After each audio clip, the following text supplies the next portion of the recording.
Good morning everyone, welcome to exam orbit classes. आज है 10 जुलाई और आज के इस सेशन में 10 जुलाई के करंट अफेयर के साथ साथ पूरे वीक का करंट अफेयर भी क्विक रिवीजन करेंगे। अगर आप किसी भी एग्जाम की तैयारी कर रहे हैं तो ये क्लास आप सभी के लिए बहुत ही यूजफुल रहने वाली है। तो चलिए डिस्कस करते हैं फर्स्ट क्वेश्चन। निम्न में से किसे उपचुनाव आयुक्त नियुक्त किया गया है? तो फ्रेंड जो उपचुनाव आयुक्त है ना वो बन गए हैं आर के गुप्ता। फ्रेंड्स आर के गुप्ता ने स्थान लिया है टी श्रीकांत का। किसका स्थान लिया है? टी श्रीकांत का स्थान लिया है। अगर मैं आपसे पूछूं कि वर्तमान में मुख्य चुनाव आयुक्त कौन है फ्रेंड्स, तो वर्तमान में मुख्य चुनाव आयुक्त हैं राजीव कुमार। जबकि चुनाव आयुक्त कौन है? तो अनूप चंद्र पांडे हैं और उप चुनाव आयुक्त बन गए हैं आर के गुप्ता। तो तीनों ही नाम आप सभी को याद रखने हैं। आगामी परीक्षा के पॉइंट ऑफ व्यू से तीनों नाम बहुत महत्वपूर्ण है। आगे डिस्कस कर लेते हैं निर्वाचन आयोग के बारे में। सबसे पहले जानेंगे कि निर्वाचन आयोग क्या है। भारत निर्वाचन आयोग, जिसे चुनाव आयोग के नाम से भी जाना जाता है, यह एक स्वायत्त संवैधानिक निकाय है। फ्रेंड्स अगर आपसे एग्जाम में पूछ लिया जाए कि जो चुनाव आयोग है ना ये कैसा निकाय है फ्रेंड्स, तो याद रखेंगे ये एक संवैधानिक निकाय है और ये कई बार एग्जाम में पूछा गया है। ठीक है, जो भारत में संघ और राज्य चुनाव प्रक्रिया का संचालन करता है। यह देश में लोकसभा, राज्यसभा, राज्य विधानसभाओं, राष्ट्रपति और उपराष्ट्रपति के चुनाव का संचालन करता है। जैसा कि फ्रेंड्स आप सभी को ज्ञात होगा कि हाल ही में चुनाव आयोग द्वारा उपराष्ट्रपति के इलेक्शन की घोषणा की गई है और 6 अगस्त को फ्रेंड्स उपराष्ट्रपति के इलेक्शन होने हैं और 6 अगस्त को ही नतीजा आ जाएगा। अब आप लोग मुझे कमेंट्स बॉक्स में बताइए कि वर्तमान में उपराष्ट्रपति कौन है भारत के। चलिए आगे डिस्कस करेंगे। किस संवैधानिक संशोधन के तहत मतदान की उम्र को 21 से घटाकर 18 वर्ष कर दिया गया था? बहुत महत्वपूर्ण है, कई बार एग्जाम में ये प्रश्न पूछा गया है। तो याद रखेंगे ये है 61वां संवैधानिक संशोधन जो कि 1989 में हुआ था। और फ्रेंड्स इसी के तहत क्या किया गया था, मतदान की जो एज है ना वो 21 से घटाकर 18 वर्ष कर दी गई थी। भारत में निर्वाचन आयोग का गठन किया गया था 25 जनवरी 1950 को। अगर आपसे पूछ लिया जाए कि मतदाता दिवस कब मनाते हैं फ्रेंड्स, तो मतदाता दिवस मनाया जाता है 25 जनवरी को। कब मनाते हैं? 25 जनवरी को। भारत के पहले मुख्य चुनाव आयुक्त कौन थे? तो फ्रेंड्स भारत के जो पहले मुख्य चुनाव आयुक्त थे ना वो थे सुकुमार सेन। ठीक है, अनुच्छेद 324 का संबंध किससे है? ये प्रश्न भी कई बार एग्जाम में पूछा गया है। तो याद रखेंगे आर्टिकल 324 चुनाव आयोग से रिलेटेड है। साथ ही मैं आपको बता दें कि भारतीय संविधान के भाग 15 में आर्टिकल 324 से लेकर आर्टिकल 329 तक निर्वाचन की व्याख्या की गई है। फ्रेंड्स याद रखेंगे किस भाग में? संविधान के भाग 15 में आर्टिकल 324 से लेकर 329 तक। निर्वाचन आयोग का सचिवालय कहाँ पर है फ्रेंड्स? तो नई दिल्ली में है। मुख्य निर्वाचन अधिकारी आईएएस रैंक का अधिकारी होता है जिसकी नियुक्ति राष्ट्रपति द्वारा की जाती है। फ्रेंड्स यानी कि जो मुख्य चुनाव आयुक्त है ना, जो वर्तमान में मुख्य चुनाव अधिकारी हैं राजीव कुमार, उनकी नियुक्ति किसके द्वारा की गई है? तो राष्ट्रपति के द्वारा की जाती है। ये कई बार एग्जाम में पूछ लिया जाता है कि जो चुनाव आयोग है, जो मुख्य चुनाव आयुक्त है, उसकी नियुक्ति कौन करता है? तो राष्ट्रपति करता है। ठीक है, तथा चुनाव आयुक्तों की नियुक्ति भी राष्ट्रपति ही करता है। इनका कार्यकाल कितना होता है फ्रेंड्स? इनका कार्यकाल 6 वर्ष या 65 वर्ष की आयु जो भी पहले हो ये कार्यकाल रहता है। ठीक है, वर्तमान में एक मुख्य निर्वाचन आयुक्त और 2 निर्वाचन आयुक्त होते हैं, जैसा कि अभी हमने ऊपर डिस्कस किया था इनके नाम के बारे में, तो याद रखिएगा। फ्रेंड्स अगर आप लोग पहली बार चैनल पर विजिट कर रहे हैं तो चैनल को सब्सक्राइब कर लीजिएगा और साथ ही बेल आइकन दबाना बिल्कुल ना भूलें, जिससे आप लोगों को क्लास का नोटिफिकेशन सबसे पहले मिल जाएगा। अगर आपको क्लास अच्छी लग रही है तो क्लास को ज़्यादा से ज़्यादा शेयर कीजिए और लाइक ज़रूर कर दीजिए। अगला क्वेश्चन डिस्कस करेंगे। अंतर्राष्ट्रीय मुद्रा कोष यानी कि आईएमएफ की पूर्व मुख्य अर्थशास्त्रियों की दीवार पर अंकित होने वाली पहली महिला और दूसरी भारतीय कौन बन गई हैं? तो फ्रेंड्स, पहली महिला जो बन गई है ना, वो बन गई हैं गीता गोपीनाथ। जैसा कि आप सभी इन्हें पिक में देख सकते हैं, ये पूर्व मुख्य अर्थशास्त्रियों की दीवार पर अंकित होने वाली पहली महिला और दूसरी भारतीय बन गई हैं। आइए डिस्कस कर लेते हैं इन्हीं से रिलेटेड। साथ ही मैं आपको बता दें कि पहले भारतीय कौन थे फ्रेंड्स। तो पहले भारतीय थे रघुराम राजन। याद रखेंगे कौन थे? रघुराम राजन। और दूसरी भारतीय और पहली महिला बनी है गीता गोपीनाथ। गीता गोपीनाथ आईएमएफ की पहली महिला मुख्य अर्थशास्त्री थी। वर्तमान में यह 21 जनवरी 2022 से आईएमएफ के मुख्य प्रबंध निर्देशक के रूप में कार्यरत हैं। अब डिस्कस कर लेते हैं फ्रेंड्स अन्य ऑप्शंस के बारे में, जो कि आगामी परीक्षा के पॉइंट ऑफ व्यू से बहुत महत्वपूर्ण है। गीतांजलि श्री, कुछ याद आया आप सभी को? गीतांजलि श्री जो कि बुकर पुरस्कार प्राप्त करने वाली पहली भारतीय बन गई है। यानी कि पहली बार किस भारतीय को बुकर प्राइज दिया गया है? तो गीतांजलि श्री को दिया गया है। ठीक है। आरती प्रभाकर कौन है फ्रेंड्स? तो आप सभी को याद होगा, अमेरिका के जो राष्ट्रपति है ना, जो बाइडेन, उनके विज्ञान यानी कि वैज्ञानिक सलाहकार किसे नियुक्त किया गया है? आरती प्रभाकर को किया गया है। किसकी किया गया है? तो अमेरिका के प्रेसिडेंट यानी कि जो बाइडेन की इन्हें वैज्ञानिक सलाहकार नियुक्त किया गया है। कमला हैरिस कौन है फ्रेंड्स? तो ये अमेरिका की उपराष्ट्रपति हैं। याद रखेंगे उपराष्ट्रपति कौन है? कमला हैरिस है, अमेरिका की। आगे डिस्कस कर लेते हैं अंतर्राष्ट्रीय मुद्रा कोष के बारे में, यानी कि आईएमएफ के बारे में बेसिक इंफॉर्मेशन। आईएमएफ संयुक्त राष्ट्र विशेष एजेंसी की स्थापना 1944 में ब्रेटन वुड्स सम्मेलन में अंतर्राष्ट्रीय मौद्रिक नीतियों को सुरक्षित करने के लिए की गई थी। कब की गई थी? 1944 में। प्रथम उप प्रबंध निर्देशक कौन थी? गीता गोपीनाथ। मुख्यालय वाशिंगटन डीसी यानी कि संयुक्त राज्य अमेरिका में है। प्रबंध निर्देशक कौन है वर्तमान में? तो क्रिस्टालिना जॉर्जीवा है, जबकि उप प्रबंध निर्देशक हैं गीता गोपीनाथ। वर्तमान में मुख्य अर्थशास्त्री कौन है फ्रेंड्स? तो याद रखेंगे पियरे ओलिवियर गोरीचंस है। और इन्होंने किसका स्थान लिया है फ्रेंड्स? तो इन्होंने गीता गोपीनाथ का स्थान लिया है। आप तो याद रखिएगा, सबसे पहला पॉइंट, स्थापना कब हुई थी? 1944 में। प्रथम उप प्रबंध निर्देशक कौन है? गीता गोपीनाथ हैं। और अर्थशास्त्री कौन है? पियरे ओलिवियर गोरीचंस है। तो इतनी जानकारी आप सभी को अंतर्राष्ट्रीय मुद्रा कोष के बारे में याद रखनी है। अगला क्वेश्चन डिस्कस करेंगे, खार्ची उत्सव ये कहाँ मनाया जाता है फ्रेंड्स? तो ये जो खार्ची उत्सव है ना, इसका आयोजन किया जाता है त्रिपुरा में। त्रिपुरा में ये 7 दिनों तक मनाया जाता है फ्रेंड्स। आइए डिस्कस कर लेते हैं इस उत्सव के बारे में। तो इस उत्सव यानी कि इस त्योहार में 14 देवताओं की पूजा की जाती है। क्या किया जाता है? जो 14 देवता हैं जिनके नाम आप यहाँ पर पढ़ सकते हैं, इन सब की क्या की जाती है? पूजा की जाती है। और मूल रूप से यह हिंदू आदिवासियों का उत्सव है, जो अब सभी समुदाय और धर्मों द्वारा मनाया जाता है। त्रिपुरा की राजधानी अगरतला है। वर्तमान में मुख्यमंत्री, अगर आपसे पूछ लिया जाए कि त्रिपुरा के हाल ही में मुख्यमंत्री कौन बने हैं? डॉक्टर मनिक साहा बने हैं। राज्यपाल कौन है? सत्यदेव नारायण आर्य है। आगे डिस्कस कर लेते हैं अन्य ऑप्शन के बारे में, जैसे कि केरल। केरल के बारे में आप सभी को याद होगा, ओणम कहाँ मनाया जाता है फ्रेंड्स? फसल कटाई के समय। तो याद रखेंगे केरल में मनाया जाता है। केरल में एक मंदिर है सबरीमाला मंदिर।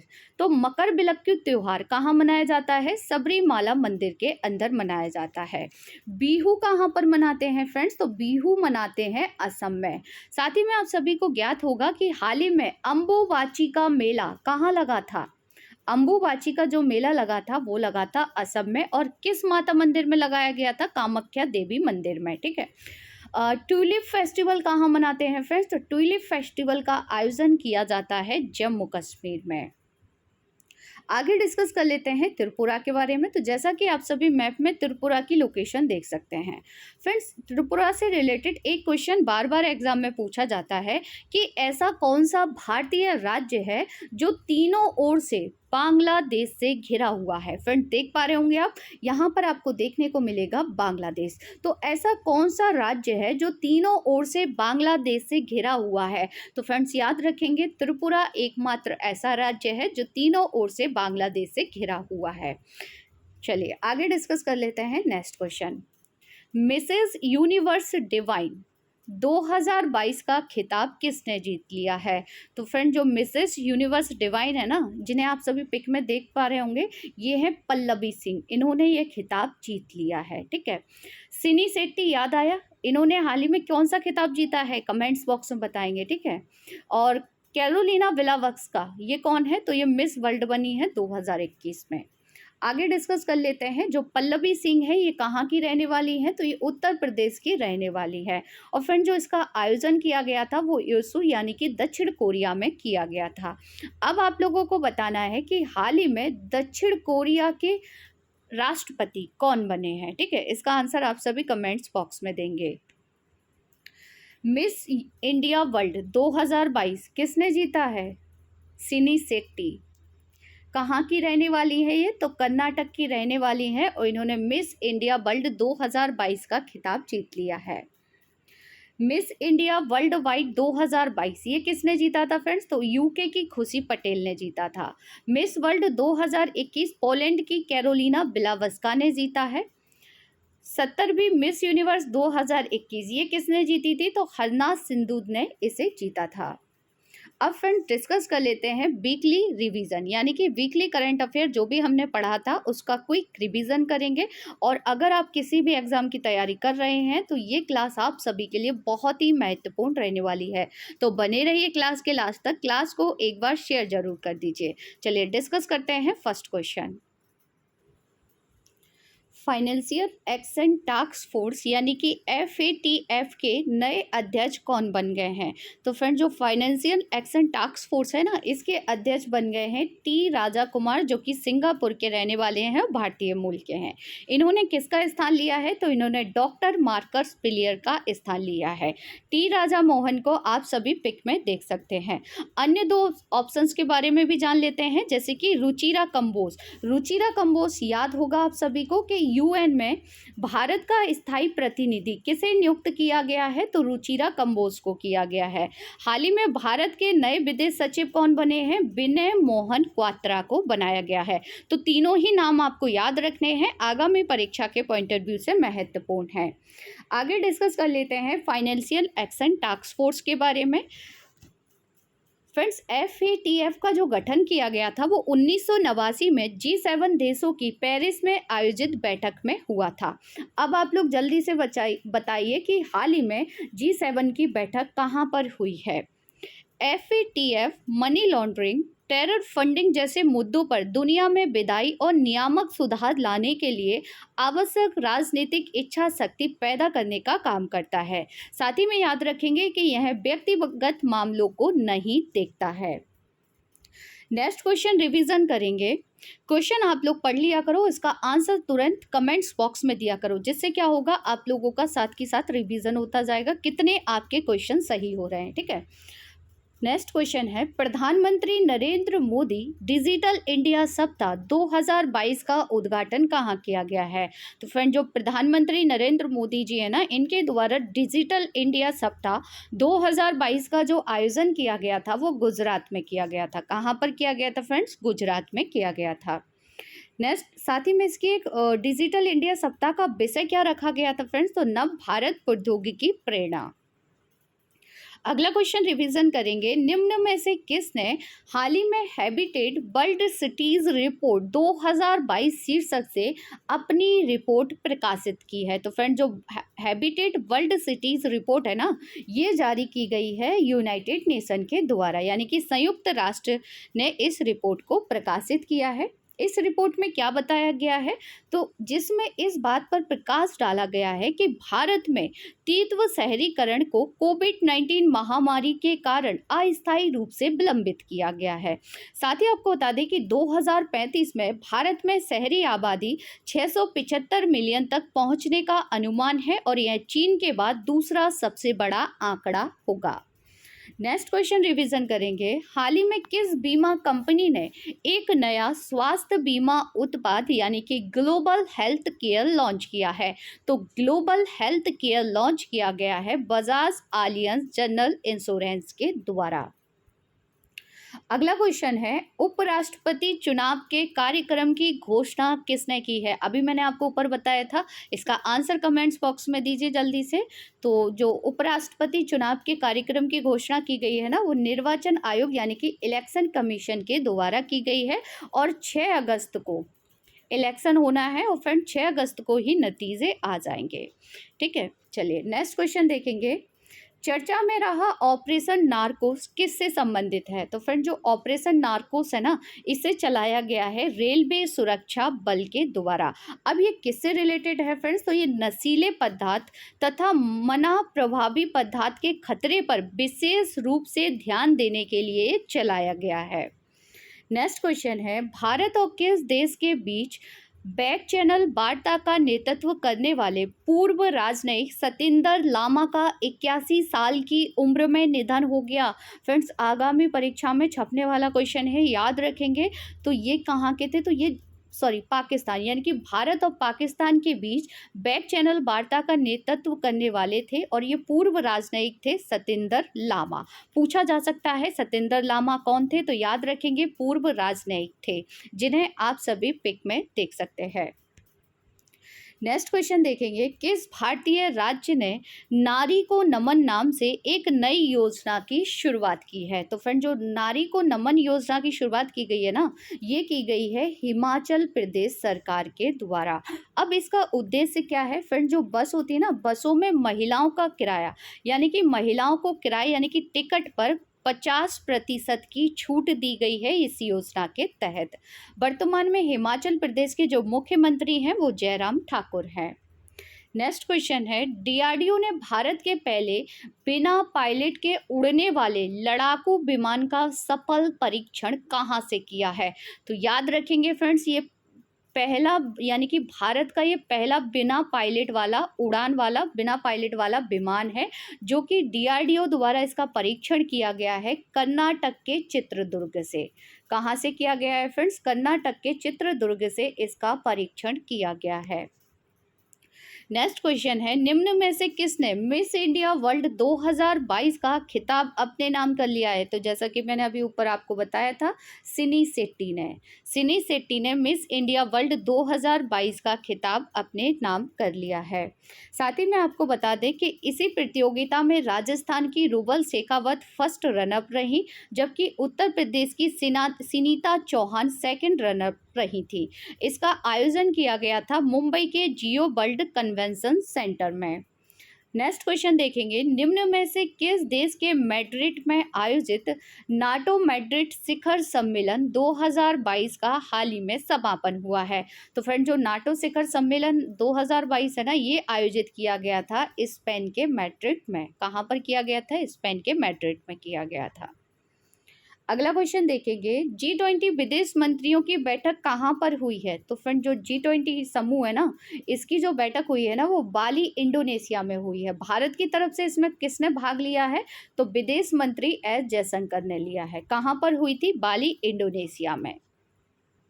अगला क्वेश्चन देखेंगे, किस देश ने भीषण सूखे को देखते हुए 5 उत्तरी क्षेत्रों में आपातकाल की घोषणा की है? तो फ्रेंड जो सूखे को देखकर आपातकाल की घोषणा की गई है ना, वो इटली के द्वारा की गई है। इटली की जो एक प्रमुख नदी है पो नदी, इसी का पानी क्या है? सूख रहा है। तो क्या किया गया है इटली सरकार द्वारा कि पो नदी के आसपास के 5 उत्तरी क्षेत्रों में आपातकाल की घोषणा कर दी गई है। और पो नदी इटली की सबसे लंबी नदी है। फ्रेंड्स इसका कारण क्या है? तो कम बारिश, कम बर्फ और लगातार बढ़ता तापमान इसकी अहम वजह है। नेक्स्ट क्वेश्चन देखेंगे, सुरक्षा मंथन 2022 कहाँ पर हुआ है? तो फ्रेंड जो सुरक्षा मंथन 2022 है ना, इसका आयोजन किया गया था जोधपुर राजस्थान में। कहाँ पर किया गया था? जोधपुर राजस्थान में किया गया था। पाकिस्तान से लगातार बढ़ रही घुसपैठ और आतंकी खतरे से निपटने के लिए भारतीय सेना, बीएसएफ और कोस्ट गार्ड एक साथ मिलकर काम करेंगे, ये इस सम्मेलन में कहा गया था। ठीक है, इस बैठक में राजस्थान से सटे गुजरात के सर क्रीक, अगर आपसे पूछ लिया जाए सर क्रीक कहाँ पर है? गुजरात में है।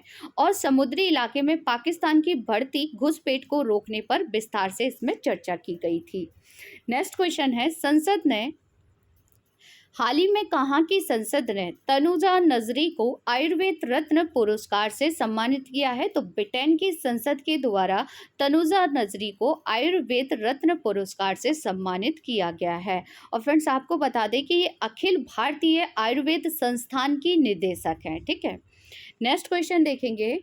बुनकर चींटियों से बनी काई चटनी किस राज्य का लोकप्रिय भोजन है? तो फ्रेंड, जो बुनकर चींटियां है ना, इनसे एक चटनी बनाई जाती है जिसका नाम है काई चटनी, और ये कहाँ पर फेमस है? तो ये है उड़ीसा में। नेक्स्ट क्वेश्चन है, भारत के सबसे युवा विधानसभा स्पीकर कौन बन गए हैं? फ्रेंड्स, तो भारत के सबसे युवा विधानसभा स्पीकर बन गए हैं राहुल नार्वेकर। ये कहाँ पर बने हैं फ्रेंड्स? तो महाराष्ट्र में बने हैं, याद रखेंगे, पिक में आप सभी इन्हें देख सकते हैं। सबसे युवा मुख्यमंत्री कौन बने हैं? पेमा खांडू बने हैं। कहाँ पर बने हैं? अरुणाचल प्रदेश में बने हैं। सबसे युवा सांसद कौन बनी है? चंद्राणी मुर्मू बनी है, जो कि 17वीं लोकसभा में बनी है, और कहाँ से संबंधित है? उड़ीसा से है। ठीक है, सबसे युवा राष्ट्रपति कौन रहे हैं भारत के? तो नीलम संजीव रेड्डी रहे हैं। तो इतनी जानकारी आप सभी को याद रखनी है, क्योंकि हम लोग रिवीजन कर रहे हैं, तो क्विक रिवीजन करना होगा, वरना क्या होता है कि क्लास लंबी हो जाती है, फिर आप लोगों की शिकायत रहती है। चलिए नेक्स्ट क्वेश्चन देखेंगे। Harnessing green hydrogen opportunity for deep decarbonisation in India शीर्षक से रिपोर्ट किसने प्रकाशित की है? तो फ्रेंड्स, इस रिपोर्ट को प्रकाशित किया गया है नीति आयोग के द्वारा। साथ ही मैं आपको बता दें कि नीति आयोग ने अपनी रिपोर्ट में भारत में ग्रीन हाइड्रोजन के उत्पादन को बढ़ावा देने हेतु ग्रीन हाइड्रोजन के उत्पादन पर जीएसटी और सीमा शुल्क को कम करने या छूट देने की सिफारिश की है। नेक्स्ट क्वेश्चन रिवीजन करेंगे। हाल ही में ईएन सुधीर का निधन हो गया, इनका संबंध किस खेल से था? तो फ्रेंड, जो ईएन सुधीर थे ना, इनका संबंध था फुटबॉल से। अगला क्वेश्चन है, संयुक्त राष्ट्र के प्रमुख एंटोनियो गुटेरेस ने निम्न में से किसे दक्षिण सूडान में यूएन मिशन का नया सैन्य कमांडर नियुक्त किया है? तो फ्रेंड्स, यूएन मिशन में दक्षिणी सूडान में जो सैन्य कमांडर नियुक्त किए गए हैं वो किए गए हैं मोहन सुब्रमण्यम, जिन्हें आप सभी पिक में देख सकते हैं। ठीक है, अब आप लोग मुझे कमेंट्स बॉक्स में बताइए। अभी मैंने आपको ऊपर बताया था रुचिरा कंबोज, इन्हें क्या नियुक्त किया गया है, कहाँ इनकी नियुक्ति की गई है? इसका आंसर आप सभी कमेंट्स बॉक्स में देंगे। फ्रेंड, जो मोहन सुब्रमण्यम है ना, इन्होंने तिनेकर की जगह ली है, और साथ ही आपको बता दें कि जुलाई 2011 में बने दक्षिण सूडान में वह दूसरा सबसे बड़ा सैन्य सहयोगी है। कौन सहयोगी है? तो इंडिया सहयोगी है। ठीक है, नेक्स्ट क्वेश्चन। हाल ही में नैरोबी मक्खियों के संपर्क में आने के बाद किस राज्य में लगभग 100 छात्र त्वचा संक्रमण से ग्रसित हो गए हैं? तो फ्रेंड्स, ये मामला देखने को मिला है सिक्किम राज्य में। मक्खी को आप सभी पिक में देख सकते हैं। साथ ही मैं आपको बता दें नैरोबी मक्खियों के बारे में, तो यह पूर्वी अफ्रीका की स्थानिक कीट प्रजाति है। नैरोबी मक्खियां, जिन्हें केन्याई मक्खी या ड्रैगन बग के नाम से भी जाना जाता है, इसे छूने पर इसे मसलने से यह एक एसिड यानी कि एक जहरीला पदार्थ छोड़ती है, जिसे कहा जाता है पेड्रीन। क्या कहा जाता है फ्रेंड्स? पेड्रीन कहा जाता है। नेक्स्ट क्वेश्चन है, किस संस्थान ने परीक्षा संगम नाम से एक पोर्टल लॉन्च किया है? तो फ्रेंड, जो परीक्षा संगम पोर्टल है ना, ये लॉन्च किया गया है सीबीएसई के द्वारा। आइए डिस्कस कर लेते हैं इस पोर्टल के बारे में। यह पोर्टल परीक्षा से संबंधित सभी गतिविधियों के लिए वन स्टॉप डेस्टिनेशन के रूप में कार्य करेगा। इसमें विद्यार्थी के रजिस्ट्रेशन से लेकर बोर्ड के परीक्षा परिणाम घोषित होने तक की पूरी जानकारी रहेगी। इसके 3 भाग हैं। स्कूल को गंगा कहा गया है, क्षेत्रीय कार्यालय यमुना कहा गया है, और प्रधान कार्यालय सरस्वती कहा गया है।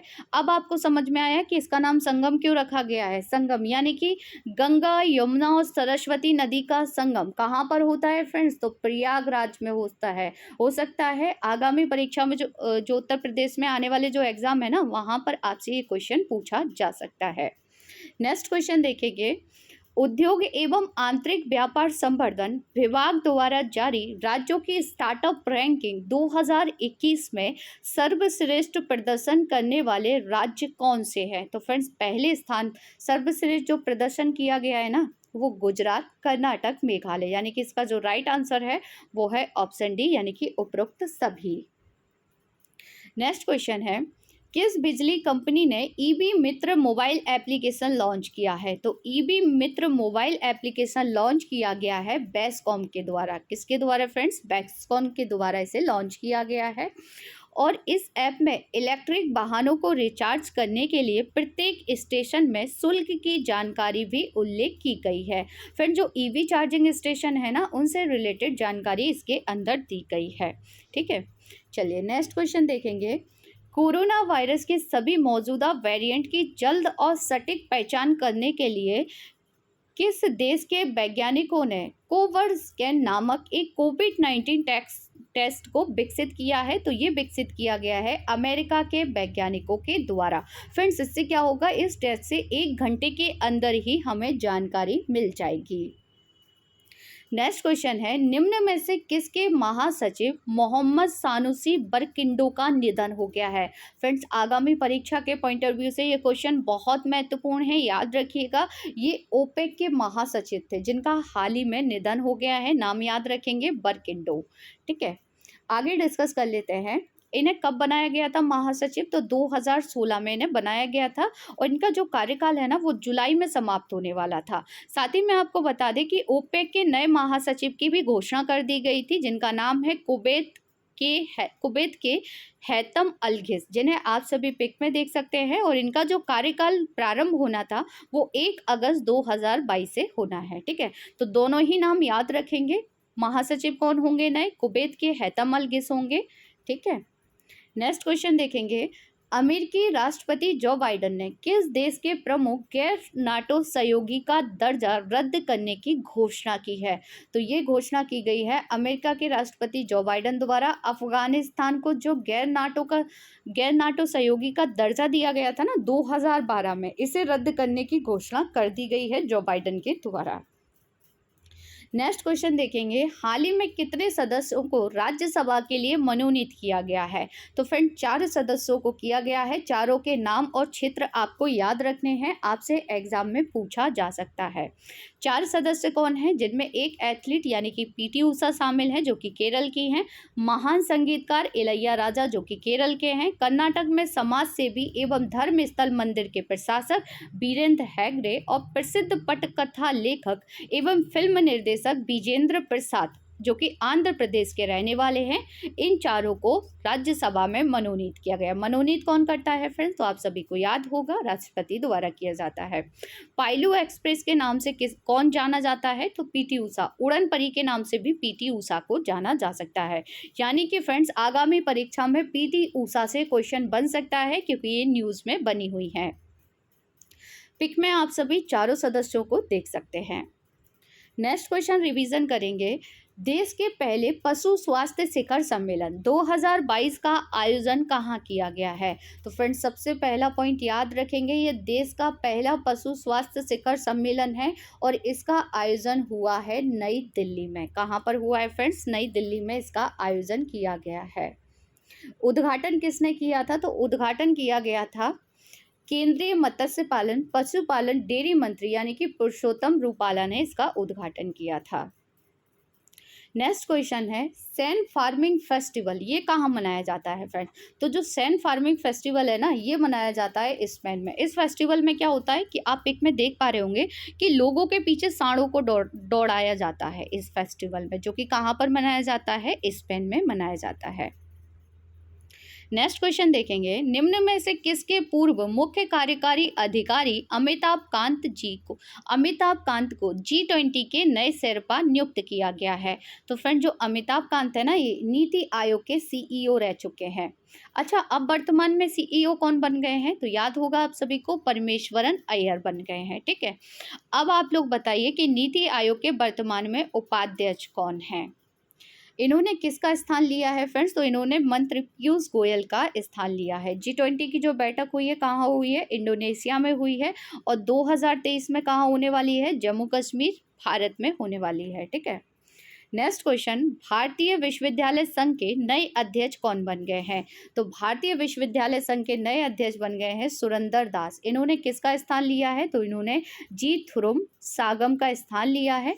मनोज सोनी कौन है? तो ये UPSC के अध्यक्ष बने हैं। ठीक है, नेक्स्ट क्वेश्चन देखेंगे, केंद्रीय खाद्य और उपभोक्ता मामलों के मंत्री यानी कि पीयूष गोयल द्वारा जारी राष्ट्रीय खाद्य सुरक्षा अधिनियम सूचकांक 2022 में कौन सा राज्य शीर्ष पर रहा है? तो फ्रेंड्स, इस सूचकांक में उड़ीसा शीर्ष पर रहा है, सेकंड नंबर पर उत्तर प्रदेश रहा है, थर्ड नंबर पर रहा है आंध्र प्रदेश और फोर्थ नंबर पर रहा है गुजरात।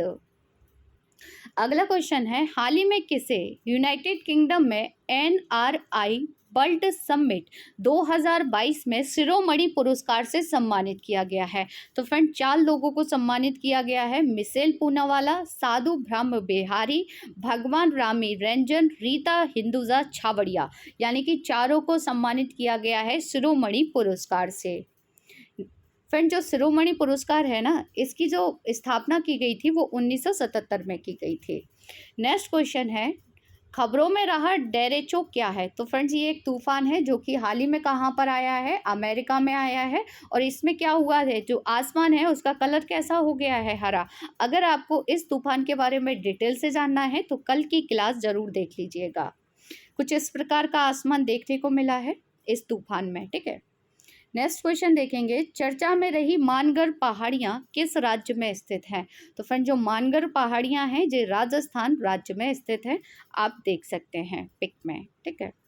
नेक्स्ट क्वेश्चन देखेंगे, SBI जनरल इंश्योरेंस के नए प्रबंध निर्देशक और CEO कौन बने हैं? तो SBI जनरल इंश्योरेंस के नए प्रबंध निर्देशक और CEO बन गए हैं पारितोष त्रिपाठी। इन्होंने किसका स्थान लिया है? तो PC कांडवाल का इन्होंने स्थान लिया है, याद रखेंगे। दिनेश कुमार खारा, ये कौन है? SBI के अध्यक्ष हैं वर्तमान में। शक्तिकांत दास कौन है? तो ये RBI के गवर्नर हैं वर्तमान में, ठीक है। नेक्स्ट क्वेश्चन रिविजन करेंगे, मैंगो फेस्टिवल यानी कि आमों का जो उत्सव है, इसका आयोजन कहाँ किया गया है? तो मैंगो फेस्टिवल किया गया है उत्तर प्रदेश के लखनऊ में। लखनऊ किस नदी के किनारे है फ्रेंड्स? तो लखनऊ है गोमती नदी के किनारे। किस नदी के किनारे है? गोमती नदी के किनारे है। नेक्स्ट क्वेश्चन है, स्टार्टअप स्कूल इंडिया पहल की शुरुआत किसने की है? तो स्टार्टअप स्कूल इंडिया जो पहल है ना, इसकी शुरुआत की गई है गूगल के द्वारा। गूगल के वर्तमान में CEO कौन है फ्रेंड्स? सुंदर पिचाई हैं। नेक्स्ट क्वेश्चन है, किस देश के पूर्व प्रधानमंत्री शिंजो आबे का निधन हो गया है? तो ये जापान के पूर्व प्रधानमंत्री थे जिनका निधन हो गया है। वर्तमान में जापान के प्रधानमंत्री कौन है? फूमियो किसीदा हैं। साथ ही में एक पॉइंट और याद रखेंगे यहाँ पर कि स्वतंत्रता सेनानी गांधीवादी P गोपीनाथ नायर का भी निधन हो गया है। इन्होंने 1942 के भारत छोड़ो आंदोलन में भाग लिया और भूदान और ग्राम दान आंदोलनों को बढ़ावा देने के लिए विनोबा भावे के साथ भी काम किया था। और 2016 में इन्हें चौथे सर्वोच्च नागरिक सम्मान यानी कि पद्म श्री से सम्मानित किया गया था। नेक्स्ट क्वेश्चन है, 2023 में भारत के सबसे बड़े शॉपिंग फेस्टिवल की मेजबानी कौन करेगा? तो भारत का जो सबसे बड़ा शॉपिंग फेस्टिवल होने वाला है ना 2023 में, इसकी मेजबानी की जाएगी दिल्ली के द्वारा और इसकी घोषणा की गई है हाल ही में दिल्ली के CM अरविंद केजरीवाल जी के द्वारा। तो फ्रेंड्स, 10 जुलाई के करंट अफेयर के साथ साथ पूरे वीक का करंट अफेयर भी हम लोगों ने क्विक रिवीजन कर लिया, बिल्कुल कम से कम समय में। तो आज की क्लास आप लोगों को कैसी लगी कमेंट्स बॉक्स में ज़रूर बताइएगा और साथ ही क्लास को लाइक शेयर एंड सब्सक्राइब करना ना भूलिएगा। मिलते हैं नेक्स्ट क्लास में, तब तक के लिए थैंक यू सो मच।